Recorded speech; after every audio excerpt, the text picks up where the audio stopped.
Hi, I'm Jerry Klein P. Ocampo from the section of H248. Hi. This situation is about, guess who will explain about the hotel's early room check. He claimed that it was a nuisance. Let us watch how will the agent handle this situation. Nuisance.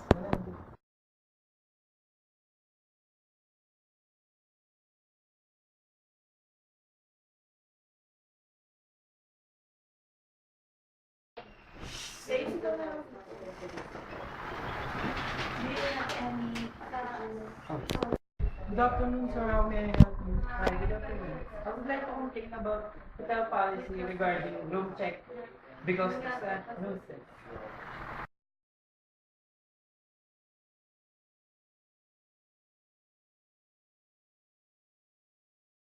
Nuisance.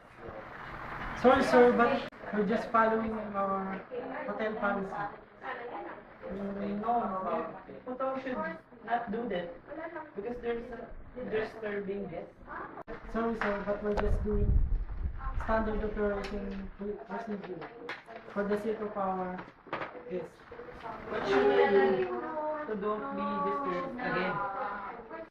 You may have a DND card outside the door for us to be notified next time.